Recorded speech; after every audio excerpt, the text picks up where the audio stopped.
Rabin, directeur de l'innovation, des applications et de la science au CNES, Cédric Balti, vice-président innovation chez Thales Alenia Space, et Gauthier Brunet, CEO de la start-up TrustMe.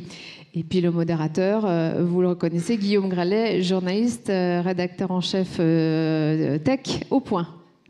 Guillaume, c'est à toi. Merci beaucoup Emmanuel, merci beaucoup à vous quatre, c'est vraiment super de vous avoir cet après-midi et on a beaucoup de chance. On a beaucoup de chance déjà d'avoir beaucoup de monde dans la salle, c'est super, et on va se projeter dans l'avenir, on va peut-être décoller un peu. Alors les quatre personnes avec beaucoup de responsabilités qui sont avec nous aujourd'hui ont peut-être pour ambition un jour de nous envoyer en l'air, dans l'espace, on ne sait pas, mais en tout cas ils veulent sans doute améliorer la vie sur Terre avec le New Space.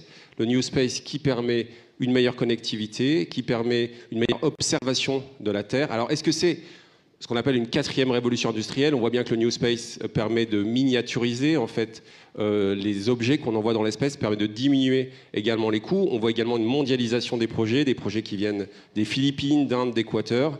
C'est absolument fascinant et on va tout de suite donner la parole à Gauthier qui est directeur opérationnel de la startup TrustMe pour lui poser cette question, ainsi qu'à vous quatre, qu'à vous trois.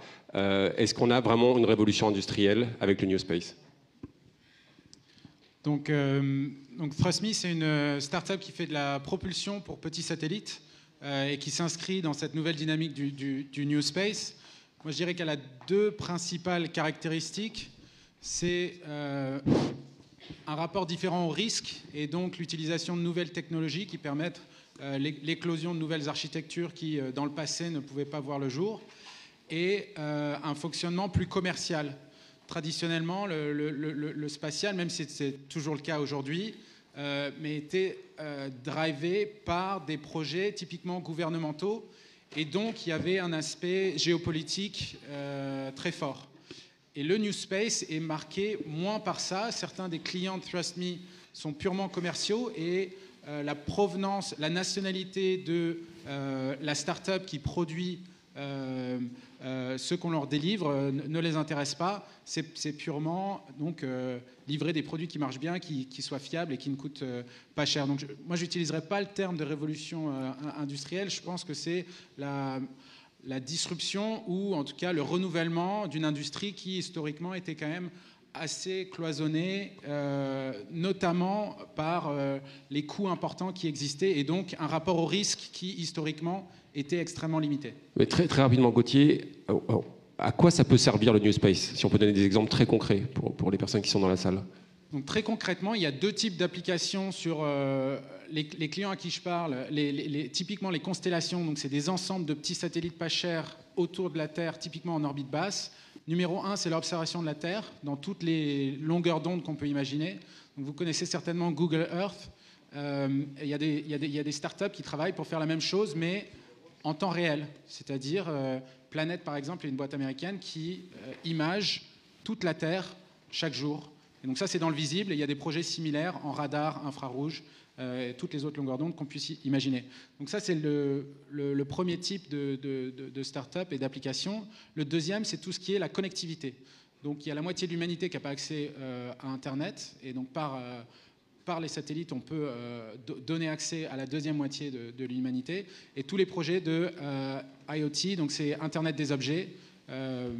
Demain, tous les objets seront connectés. C'est-à-dire c'est votre frigo, votre maison, votre voiture, tout pourra communiquer. Et l'espace est une des infrastructures qui est envisagée pour ces projets IoT. Merci beaucoup. Alors Gilles, en charge entre autres de l'innovation au CNES, qu'est-ce que vous pensez du New Space en fait? Si vous voulez, pour moi, le New Space, c'est deux choses. D'abord, c'est un revival des années 60. Le spatial est au cœur, aujourd'hui, de toutes ces évolutions de société, est au cœur des médias. On est là. J'allais dire, dans le 26, donc je ne sais plus, c'est dans 10 jours, 11 jours, il y a un lander qui atterrit sur Mars avec un sismographe. On va écouter le cœur de Mars. Donc, me dire que l'innovation, c'est New Space... C'est la mission Insight, c'est ça? C'est la mission Space. C'est extraordinaire. Et ça se passe à 8 stations de métro d'ici. Hein. Ça se passe à Toulouse, je veux dire, le fait qu'on construise ces instruments-là et qu'on les développe. Donc d'abord, le New Space, c'est ça. C'est à nouveau le rêve, à nouveau on a envie d'espace, alors que depuis 20 ans, on avait l'impression que bon, l'espace c'était réservé aux happy few, Ivy League, des gens intelligents, ingénieurs, je ne suis pas ingénieur, qui travaillaient sur des choses tellement compliquées que c'est impossible. Ben, c'est pas ça l'espace, c'est le rêve. À nouveau le rêve, et il y a plein de missions. Il y a Metopsy qui a été envoyé il y a moins de 10 jours avec un instrument d'Argos sur ce satellite, et on a un premier signal a été reçu par un pêcheur sénégalais au large de Dakar. Voilà. C'est ça le New Space. On invente des choses, et j'allais dire, on invente des produits. Ça, c'est la première chose, et ça, c'est extraordinaire, parce que quand on travaille dans l'espace, à Toulouse, au cœur d'une capitale mondiale de l'espace, et qu'on a un sujet qui intéresse tout le monde, ben, ça fait plaisir. Et je pense que la passion est là. Deuxième dimension du New Space, c'est un petit peu, j'allais dire, moi ce que j'appelle, parce que j'ai travaillé dans d'autres secteurs, c'est business as usual, c'est miniaturisation, numérisation et mondialisation. C'est-à-dire que comme dans tous les secteurs, d'un seul coup, avec la numérisation, on baisse la taille des instruments, on baisse les coûts des instruments, y compris le lancement, et en plus on mondialise, c'est-à-dire qu'il y a plein de pays qui avant ne faisaient pas partie des happy few, qui aujourd'hui lancent des instruments. La Philippines ont envoyé un deuxième nanosat, etc. dans l'espace. Donc ça veut dire quoi pour nous? Ça veut dire que avant, c'est facile, on travaillait avec TAS, on travaillait avec Airbus, c'était vachement bien. Et maintenant, on va travailler avec d'autres, avec Strosmi, Exotrail, Nexeia, et c'est aussi très très bien. Ça veut dire qu'il faut qu'on apprenne à travailler de manière différente. Ça veut dire que ce n'est pas une révolution dans notre manière de travailler. L'innovation, depuis 57 ans que le CNES existe, elle a toujours été là, on a toujours été obligé d'innover, mais j'allais dire là, on a amené et obligé, c'est bien, à innover avec d'autres acteurs, à écouter d'autres acteurs, d'autres systèmes de production, d'autres intelligences de la production. Ne pas dire ça ne marchera pas. Écoutez. Notre métier dans l'innovation, c'est la psychologie, c'est la psychothérapie, c'est d'abord écouter, comprendre et se voir comment on peut innover avec vous. C'est passionnant. Tout à l'heure, vous parliez de la comparaison avec d'autres secteurs. Vous parliez peut-être des biotech, c'est ça? On peut comparer peut-être aussi à l'avènement d'Internet, c'est-à-dire qu'il y a un foisonnement, il y aura forcément peut-être une concentration ensuite, à votre avis? Oui, je parlais des biotech. C'est en 1990, Merck, qui est une entreprise pharmaceutique, avait une valorisation boursière égale à l'ensemble des biotech du monde. Aujourd'hui, 7 médicaments sur 10 ont été créés par des biotech, des startups. Peut-être dans 20 ans, cette mission seront drivées par des startups. Aujourd'hui, des startups et bientôt des licornes, comme on dit. Et c'est ça qui est extraordinaire, c'est que, j'allais dire, moi, j'aime bien la personne qui s'appelle M. Sénard, qui est patron de Michelin. Et quand on demande au patron de Michelin qui sont vos concurrents, il répond quelque chose de très simple: je ne sais pas. Parce que peut-être quelqu'un est en train de créer une entreprise qui va être mon concurrent. C'est ça le New Space, c'est qu'aujourd'hui, il y a plein d'acteurs. Il faut qu'on apprenne à travailler avec tous ces acteurs-là, parce que ces acteurs vont créer de la richesse dans le spatial, qu'on appelle le New Space ou le Space, on s'en fiche. Ils vont créer de la richesse, donc à nous d'apprendre à travailler avec eux. Il y a une démocratisation, quoi. Tout le monde peut lancer des projets. Christian, qu'est-ce que vous en pensez? Vous partagez ce point de vue? Ouais, alors pour moi, le New Space, la grande différence entre le New Space et le Old Space, c'est l'aversion au risque du entre guillemets Old Space, parce que finalement, il n'y a pas de Old Space et New Space. Finalement, c'est exactement les mêmes technologies, à pas grand-chose près. Quand on regarde OneWeb, finalement, aujourd'hui, c'est considéré comme New Space, c'est 900 satellites.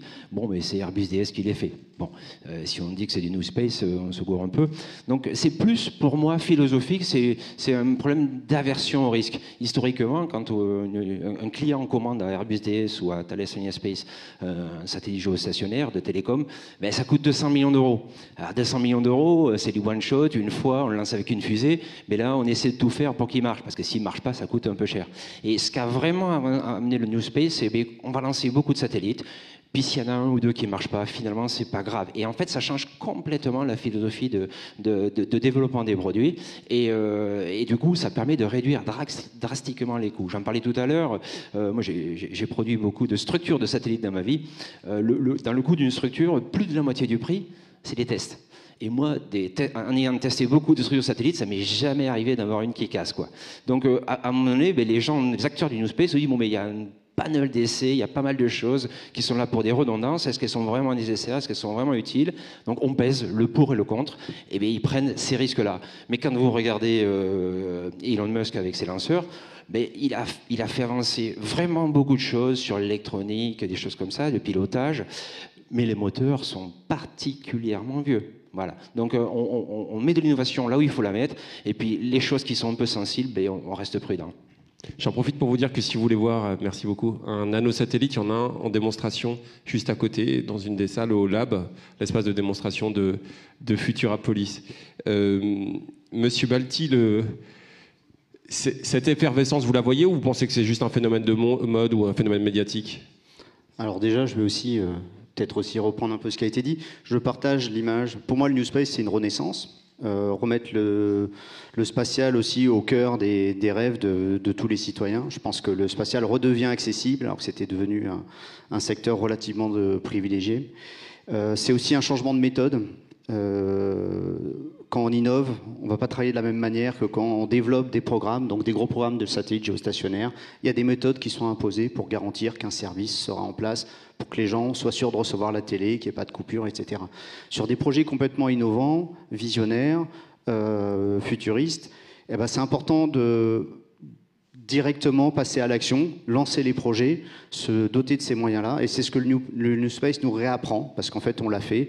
Les grands projets des années 2000 autour de l'Internet, que ce soit Iridium, il y avait d'autres grands projets qui ressemblent aux projets qu'il y a actuellement, qui à l'époque, certains ont abouti, d'autres non.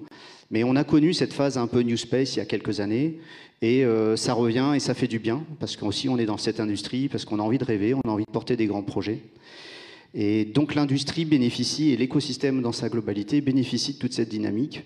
Je pense que tout le monde réapprend à travailler sur ces projets plus en rupture, plus innovants. Il faut quand même garder à l'esprit que ce qui existe et qui fonctionne reste tout à fait aussi pertinent aujourd'hui. 90% du business reste complètement lié aux acteurs en place, qu'ils soient institutionnels ou privés. Donc le New Space reste un petit morceau de notre activité économique, mais c'est extrêmement intéressant, dynamisant en fait. C'est extrêmement dynamisant pour notre écosystème et vertueux pour l'ensemble des acteurs. Donc beaucoup d'opportunités. Alors tout à l'heure, quand on voit le titre de la table ronde, on parle de bataille galactique, et c'est vrai que vous avez souligné à juste titre le rôle que joue Toulouse dans la mission InSight. Est-ce que la France est bien partie en fait dans cette... Vous disiez tout à l'heure qu'il y a une mondialisation des projets, et qu'est-ce qu'il faudrait faire pour qu'elle tire encore mieux son épingle du jeu? Je vous pose la question à tous les quatre. Peut-être Gauthier, si vous avez un avis.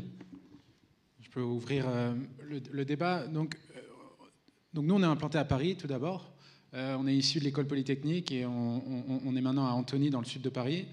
Et régulièrement, on nous demande, pour les prochaines phases de développement de notre boîte, si on compte aller aux États-Unis ou en Allemagne. Et notamment pour des problèmes de financement. Moi, je pense c'est soit les financements, soit le talent, ou soit les clients qui doivent causer le fait de se développer à l'international. Et je pense qu'en France, on a tous les ingrédients qu'il faut pour être le leader, alors non pas de tout le spatial, mais de domaines qu'on définirait. Il y a un exemple en Europe qui est Luxembourg, qui a eu une politique assez agressive d'attractivité des activités du spatial, et notamment celles qui sont liées à l'extraction des minerais d'astéroïdes. Et je pense que la France et l'Europe pourraient avoir des politiques similaires en termes de devenir le leader sur un bout du spatial. Et je pense vraiment que la France a tous les atouts pour faire ça dans le futur. Merci beaucoup. Christian, vous vouliez dire quelque chose? Merci Gauthier. Oui, je pense quand même, faut le dire, on est dans une région assez incroyable. Hein. En fait, à Toulouse, on fait 50% du spatial français, 25% du spatial européen. C'est énorme. Et objectivement, il y a un creuset qui est quand même assez exceptionnel. Et quand on regarde la foultitude de petites startups, entreprises, ETI qui bossent autour du secteur spatial, qui innovent tous les jours avec tous les labos qui existent à Toulouse, je pense qu'on a vraiment, alors en France, mais en particulier particulier à Toulouse où on est aujourd'hui, une grosse puissance pour émerger demain dans le monde, c'est clair. Mais, allez-y. J'allais dire si la France veut toujours être leader mondial. Bon, alors Luxembourg, ils travaillent sur space mining. Il faut savoir que pour récupérer 1 gramme de poussière martienne, ça coûte 50 millions. Donc j'espère qu'on va retrouver des minerais extraordinaires parce que va falloir travailler. Hein. Donc Luxembourg, tout le monde sait, pour savoir le modèle financier luxembourgeois qui dit aux Américains que c'est assez amusant la manière dont ils travaillent. Mais bon, c'est pas très industriel, c'est pas très New Space, c'est plutôt argent et retour d'argent. Ça, c'est mon opinion. Par rapport au développement du New Space, bon, une start-up, elle a besoin de quoi? Elle a besoin d'argent, de fonds, et elle a besoin de clients. Comme n'importe quelle boîte. Bon, donc les fonds, il faut que nous, en France, on travaille mieux sur la création de fonds et le financement des start-up, parce qu'on est un peu en retard par rapport à ça. C'est ce qu'on discutait. Le financement des start-up, on est un peu en retard. Il y a beaucoup de financement public, mais il n'y a pas beaucoup de financement public-privé ou privé directement. Et là, il y a de l'argent à mettre en place. Au CNES, on va créer un fonds qui s'appelle Cosmic Capital, parce qu'on pense qu'il faut créer un fonds. Il y a un fonds chez Thales, il y a un fonds chez Airbus Defence and Space. C'est un fonds de combien chez vous?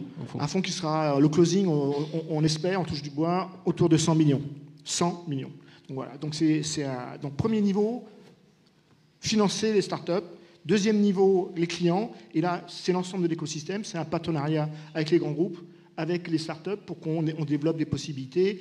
Il y a, par rapport à Kineis, peut-être qu'on parlera à Kineis, c'est à la fois un projet autour d'Argos for Next Generation, avec d'un côté TAS pour la constellation, avec d'un côté Nexeia sur les nanosats, etc. Donc on a des projets comme ça, dans lesquels il y a un partenariat grand groupe, start-up, enfin maintenant c'est une belle boîte, Nexeia, sur lesquels on va travailler. Puis dernier point, et moi c'est le point sur lequel je suis le plus têtu, et je suis un breton, donc je serai très têtu, c'est la France existera si on a toujours la science et la bonne recherche spatiale en France. Il faut continuer à investir dans la recherche et dans la science spatiale en France. Si on est la deuxième puissance pour l'exploration martienne après les États-Unis, s'il n'y a pas une mission martienne où la France n'est pas dans le bateau et avec les Américains, c'est parce qu'on a une recherche extraordinairement de qualité. Donc il faut maintenir cette recherche, donc il faut continuer à investir dans la recherche publique française et dans les savoir-faire français dans ce domaine-là. Merci beaucoup. Cédric Balti, est-ce qu'il faut plus d'argent? Est-ce qu'on a plus de recherche? En tout cas, maintenir la recherche où elle est? Alors moi, j'aurais bien aimé répondre à la question d'avant. Je pense que déjà, le New Space, il y a tous les ingrédients qu'il faut en France pour développer cette culture-là et ces méthodes-là, et des projets qui sont étiquetés New Space. Et moi, j'aime bien parler aussi des acteurs établis comme l'Experience Space, c'est-à-dire c'est des acteurs du spatial expérimentés, c'est pas du old space. En fait, on sait porter aussi des projets d'innovation. Gilles parlait de Kineis, qui est une constellation de satellites pour faire de l'Internet des objets, mais on peut aussi parler de Stratobus, qui est un bus, une sorte de ballon stratosphérique qui est géostationnaire par rapport à la Terre, qui ouvre des tonnes de perspectives. On peut aussi parler d'un autre projet de constellation de petits satellites qu'on développe. Donc on sait faire complètement du Stratobus, space. c'est impressionnant. Oui. C'est assez grand, non? Alors, Stratobus fait je ne me rappelle plus des tailles exactes, mais plus de 100 mètres de long. C'est un énorme ballon, un peu comme les zeppelins que vous avez pu voir si vous êtes fervent d'histoire, mais qu'il y avait pendant la Deuxième Guerre mondiale.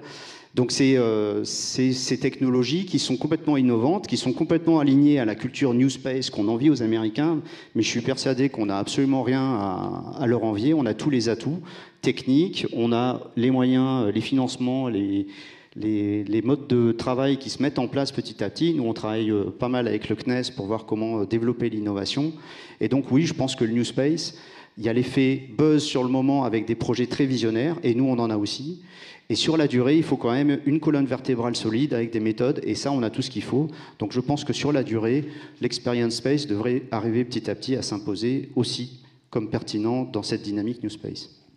Christian. Alors, je vais rebondir aussi sur ce qu'il disait Gilles. C'est très important, effectivement. C'est très important, effectivement, le fait d'investir et d'injecter de l'argent dans le monde spatial.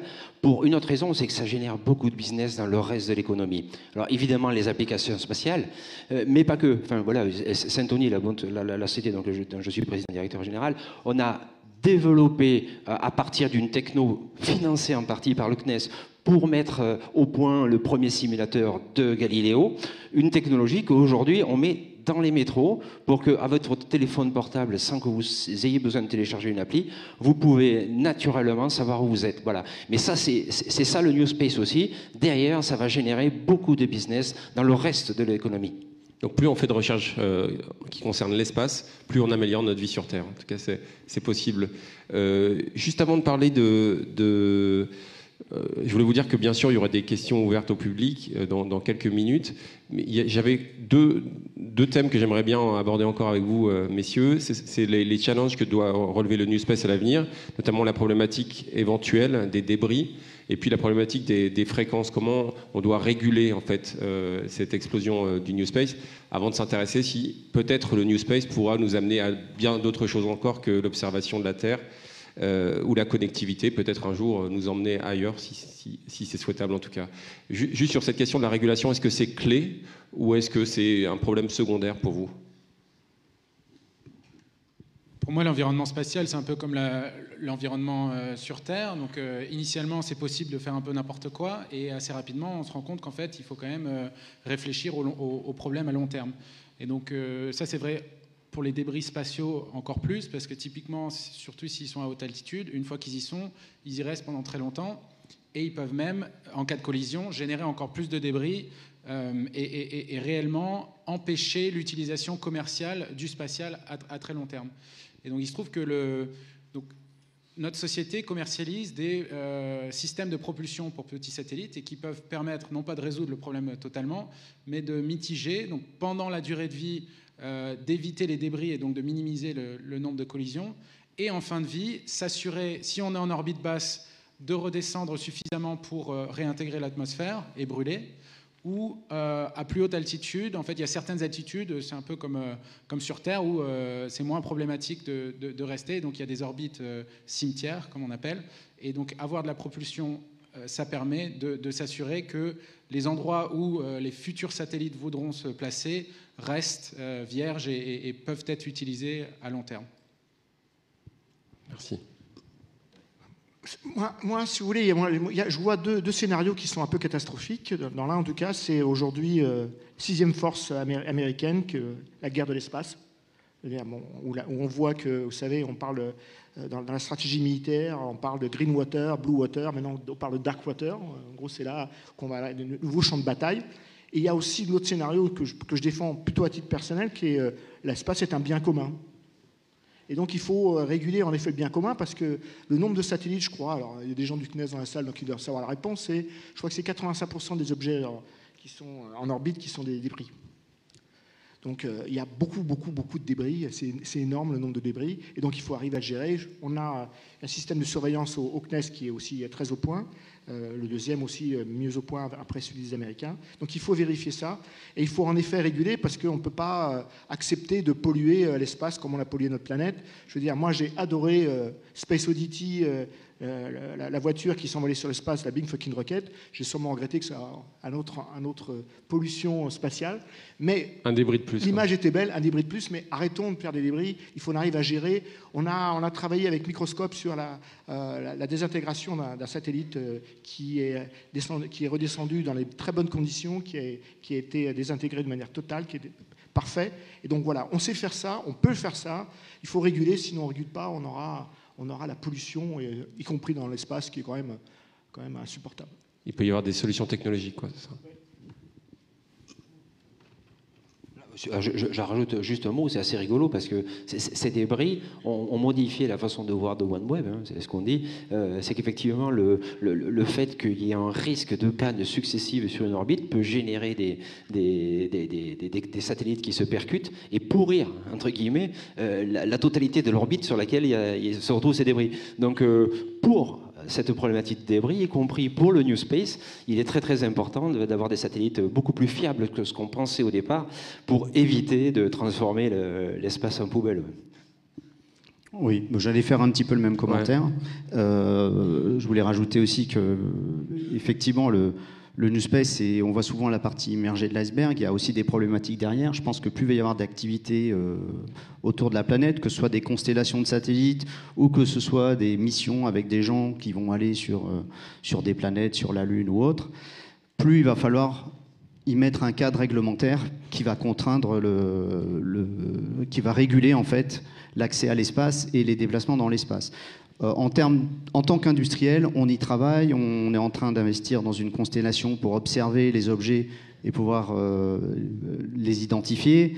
On travaille aussi sur des solutions pour attraper des objets et nettoyer l'espace. Donc c'est une problématique qui est fondamentale pour l'avenir de notre industrie au sens large, que de se préoccuper des débris spatiaux et de la réglementation liée à l'augmentation de l'activité autour de la planète. Mais sur la définition de l'espace comme un éventuel bien commun et sur la nécessité de le réguler, pour vous, c'est l'ONU qui doit réguler ou ce sont des traités internationaux? Moi, je pense qu'après, rentrer dans les détails, on a un très bon spécialiste du droit de l'espace au CNES, il faudra lui poser la question. Moi, je pense qu'il faut des traités internationaux. En effet, il y a des traités à mettre en place. Il faut qu'on arrive à gérer cela, et non pas de manière défensive, mais de manière offensive. Il faut arrêter de polluer. Il faut mettre en place des outils pour, en effet, désorbiter. Là aussi, avec des propulsions modernes, on va pouvoir faire ça de manière propre. Donc, on a tout ce qu'il faut pour le faire. Et puis, ça va créer peut-être des nouveaux besoins, donc peut-être la création de nouvelles start-up. Est-ce qu'il y a une question dans la salle? Voilà, monsieur.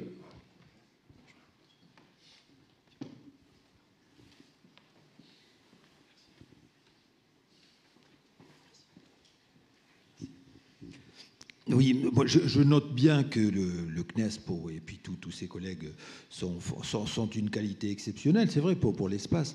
Juste une question.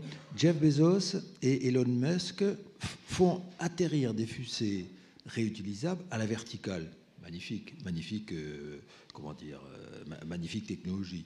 Comment se fait-il alors que l'on a une puissance d'espace extraordinaire? On n'y est pas pensé, on ne l'est pas fait surtout. Tintin l'a fait, non? Alors, j'allais dire, la question c'est pourquoi faire? Parce que moi je veux bien atterrir à plat ventre, de dos, sur la tête, c'est pourquoi faire? La vraie question elle est là. La vraie question du réutilisable, c'est le business model. Ou alors on parle d'autre chose. Bon, qu'on parlait tout à l'heure de 1300 licenciements en disant c'est l'impact du New Space, absolument pas. Je veux dire, il y a deux sociétés qui ont fusionné et dans lequel il y a des efforts de compétitivité qui n'ont rien à voir avec le New Space. C'est un travail de compétitivité de l'entreprise et il faut respecter cette compétitivité, surtout comme elle n'aura pas d'impact sur l'emploi puisque c'est des suppressions d'emplois sans licenciement. Donc la question, elle est du business model. Voilà. Il y a des lanceurs avec un certain business model. Aujourd'hui, on voit bien que par rapport aux lancements commerciaux qui représentent à peine 20% de l'ensemble des lancements de satellites, on a le réutilisable est un meilleur lanceur que les satellites, que les lanceurs institutionnels type Ariane 5 et futur Ariane 6. Voilà. Pour les lancements, j'allais dire, institutionnels, on ne sait pas encore. On a Vega C en Europe aussi. On a plein d'outils, etc. Donc, attendons de dire, est-ce qu'on y a pensé? Bien sûr qu'on y a pensé. On travaille sur Callisto, qui est un modèle de retombée à nouveau d'un lanceur qui pourra retomber sur la verticale. Donc, on le travaille dessus. 2025, premier atterrissage prévu. Donc, on y travaille. La vraie question, c'est le business model. Est-ce que c'est plus intéressant au niveau économique ou est-ce que ce n'est pas intéressant au niveau économique? Dans le cadre des lancements commerciaux et non dans le lancement institutionnel. Je rappelle que le lancement institutionnel représente largement la majorité des lancements qui concernent les satellites aujourd'hui. Bon, finalement, c'est ça le New Space en fait, quelque part. Il le fait pourquoi? Au départ, pas forcément pour gagner de l'argent. Il essaye, il y arrive, ça fait une com pas possible, ça lui amène de l'argent, parce qu'il a besoin de ça, hein. Ça lui amène de l'argent, c'est de la com, et puis peut-être ça marchera. Aujourd'hui, les modèles économiques sont partagés. Lui, je vais peut-être y arriver à rendre le système rentable. Mais c'est vrai que si on n'essaie pas, on ne saura jamais. Lui, il essaye avec son pognon, avec son argent, pardon, avec celui du contribuable américain quand même un peu. Mais c'est ça l'intérêt, quoi. C'est l'intérêt, il essaye. Tu me rappelles le contrat qu'il a avec la NASA sur 5 ans? Oui, 7 milliards. C'est son argent. Il y a beaucoup d'argent public. Est-ce que ça répond à votre question, monsieur? Non, mais c'est pas grave. Allez-y, relancez. Non, Non, parce que là, vous vous défendez, mais lui, il l'a fait, quoi. On peut dire, c'est encore une fois de plus, les Américains, ils vous montrent la voie, vous cachez derrière le modèle économique. Bref, s'ils le font, ils ne sont pas plus bêtes que la moyenne. S'ils le font, c'est qu'il y a peut-être un intérêt, même économique, me semble-t-il. Non, mais on sait le faire. Le sujet n'est pas de savoir si on ne sait pas le faire. Non, mais on sait faire.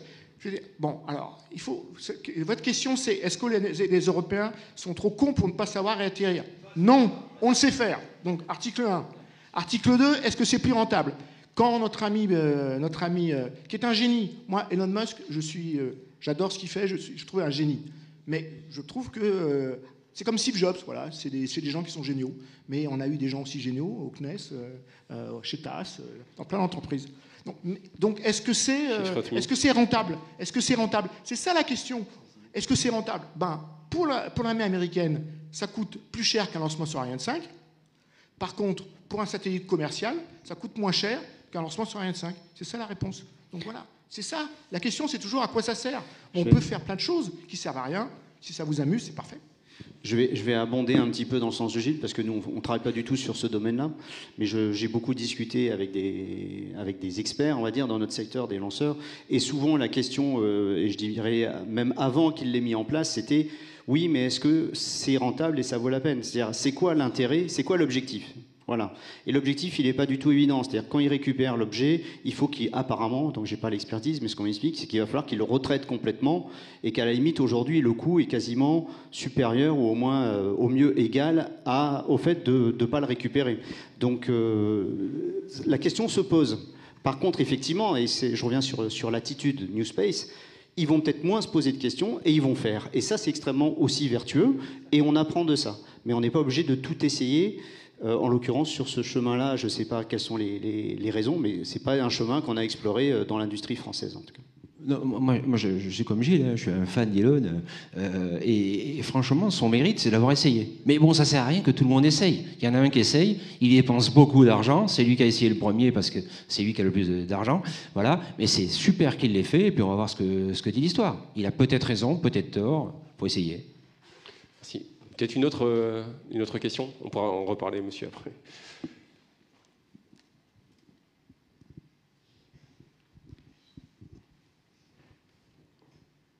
J'avais une petite question donc, pour les startups surtout. Pour TrustMe, donc, vous disiez que vous faisiez des propulseurs pour les petits satellites, donc j'imagine que c'est la propulsion électrique.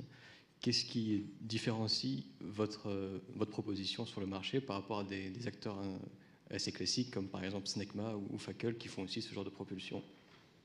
Alors on fait de la propulsion électrique, mais pas seulement. Mais pour ce qui est de votre question plus spécifiquement, en fait nos premiers produits s'adressent à des satellites qui sont plus petits et qui ont typiquement des budgets plus petits et pour lesquels ni Safran ni Fackel peuvent proposer des produits adéquats parce que c'est des plus grosses structures qui sont organisées pour pouvoir servir OneWeb, des satellites géostationnaires et d'autres clients qui ont une capacité à payer beaucoup plus grande que les constellations de satellites New Space. Donc, en tout cas, pour nos premiers produits, c'est ça qui nous différencie. D'accord, merci. Merci. Allez-y. Non, ça me donnait envie de réagir juste sur ça fait partie des choses très intéressantes de la dynamique actuelle. C'est que pour que ça fonctionne, il faut qu'il y ait un écosystème qui se mette en place. Et c'est ça qui se passe. Le New Space je dirais le New Space connoté nanosatellites, etc., a tout un écosystème qui a été entraîné par ces projets et qui fait que maintenant il y a des entreprises qui sont en train d'émerger un peu partout. Parce que c'est pas le même produit pour faire des gros satellites avec des gros systèmes de propulsion que pour faire des petits satellites avec des petits systèmes de propulsion, par exemple. Mais on pourrait prendre d'autres sous-systèmes. Donc c'est tout un écosystème qui est en train d'émerger. Merci beaucoup. Est-ce qu'une autre personne dans la salle Oui, monsieur. Juste pour rebondir sur la première question, donc on a bien compris que Elon Musk il est sur marché commercial et vous êtes un peu plus sur. C'est ce que vous avez dit au début, non? J'ai dit qu'il faisait payer beaucoup plus cher le lancement institutionnel et beaucoup moins cher le lancement commercial. Lui aussi, 80% de son marché, c'est l'US Air Force et le public. Il ne faut pas oublier que dans l'espace mondial, le chiffre d'affaires institutionnel, donc les lanceurs d'État, des satellites d'État, ça représente plus de 85% du marché. En France, c'est 80%. Au Japon, c'est 95%. En Chine, vous imaginez que c'est à peu près 100%, etc. Donc voilà, donc c'est ça aujourd'hui. Ça ne veut pas dire que New Space représente quelque chose de ridiculement bas, c'est-à-dire que ça émerge, c'est fort, mais qu'aujourd'hui encore, le lancement institutionnel de satellites est le lancement le plus développé, le plus grand chiffre d'affaires. Donc je dis simplement que le business model d'Elon Musk, c'est on fait payer très cher les lancements institutionnels et on fait payer beaucoup moins cher les lancements commerciaux. Nous, en Europe, malheureusement, on ne peut pas jouer. On a un prix équivalent. C'est ça, c'est la différence sur laquelle on n'arrive pas à jouer. D'où les réflexions qu'on a, que Airbus Defence and Space a avec le gouvernement et l'Europe sur comment est-ce qu'on pourrait mieux protéger l'industrie spatiale des lanceurs en France, en Europe, puisque en France et en Europe, pour faire en sorte qu'on arrive aussi à jouer sur ces prix entre institutionnels et commercial. Voilà, c'est ça un petit peu. Mais Elon Musk est dans la même situation que nous. La plupart des satellites qu'il envoie, le dernier satellite qu'il a envoyé, et qui, vous avez vu, c'est il y a 2 jours, je crois, c'est un satellite émirati. Et j'allais dire, c'est un satellite payé par les Émirats Arabes Unis, et c'était un investissement public des Émirats Arabes Unis. Ce n'est pas un investissement privé. Et donc, il les a fait payer le prix un peu plus cher. On pourra en parler encore assez longtemps, mais 45 minutes, ça passe très vite. Je crois que Christian, on nous demande d'arrêter, mais on vous invite bien sûr à continuer la conversation après la table ronde. Juste, je voulais dire un tout dernier mot. Oui, ça, c'est la seule chose qui nous oppose avec Gilles, c'est que pour moi, le New Space, c'est pas que le privé. Pour moi, ça s'oppose pas du tout. Donc effectivement, beaucoup de gens disent, ouais, le New Space, c'est des gens qui ont beaucoup d'argent, qui investissent pour faire des concessions satellites, c'est ça le New Space. Non, le premier New Space, c'est le premier à y avoir été, c'est Elon Musk, et c'est du public. Ça s'oppose pas. C'est-à-dire que pour moi, le New Space, c'est aussi le public. Et l'impact du New Space aura un impact très fort dans le domaine du public, le marché public, c'est sûr. Positivement, ou dans l'autre sens, négativement en termes de prix, bien sûr. Et je vais juste rajouter un truc, parce que ça me paraît important. Je profite qu'il y ait Sophie qui est dans la salle aussi. Plus de femmes dans l'espace. Parce que là, on est quand même des vieux mâles blancs, quand même. Enfin, heureusement qu'il y a Manuel. J'allais dire, on a des gens exceptionnels. On parlait des génies. On a quelqu'un d'exceptionnel à Toulouse qui s'appelle Marianne Claire, on en parlait. Qui a tout compris sur le New Space, qui a tout compris sur les nanos, qui a tout compris sur, qui va travailler sur Strosmi, une femme qui est directrice des services orbitaux, qui est quelqu'un de fabuleux. Donc voilà, il faut plus de femmes dans le spatial, non pas parce que c'est bien, ça la fout bien, mais parce qu'on a besoin de mixité de tous les côtés. Et on parlait aussi de l'investisseuse Hélène Huby tout à l'heure, donc un appel aux femmes. Et vous remarquerez, généralement, qu'il y a beaucoup de femmes et de jeunes femmes dans la salle. Merci beaucoup. Donc, j'invite tout le monde, les femmes y compris, à venir parler avec vous 4. Merci beaucoup. Merci.